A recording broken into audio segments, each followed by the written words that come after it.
So if you use Django, you know that when you're setting up your template and you import your HTML file, you need to add the static tags to all the links in your HTML file. Now this can be an hassle when you have a lot of links in there and you have multiple HTML files. Well, until now, I created a VS Code extension that allows you to automatically add all the static files to all your HTML files with just one click. I call this Auto-Django. So let's jump into VS Code and let me show you how to use this. So right here, as you can see, I have this basic Django project right here, and this is my template and this is the index.html file.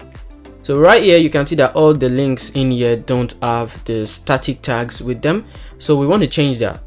What we're going to do is just to come into the extensions and search Auto-Django.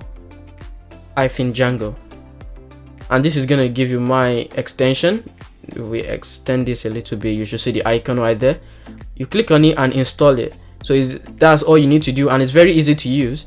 If you come down here and see how to use, it just tells you to open your command palette by typing Command-Shift-P and then just run Auto-Django. So let's test it out.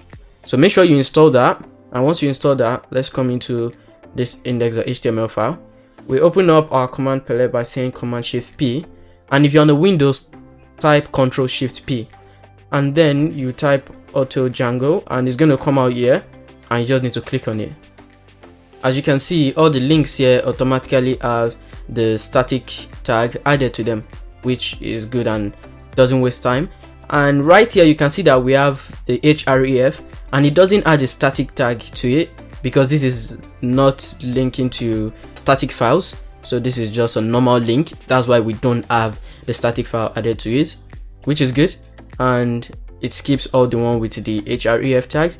But if we keep scrolling and let's look for, as you can see here where we have an image, it adds the static tag to it, except at the top where we have this style sheet, so it doesn't add it to the href. That's just because normally we use href as a link, so if it adds it to the href, it's going to conflict with adding this to the static file and adding this as a normal link. So this, I guess, can be done manually, but for the rest it does that for you.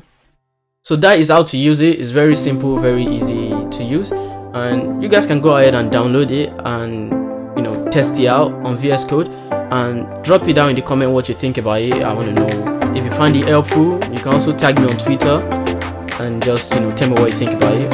I appreciate that. So thank you for watching this video, and I'll see you in another one.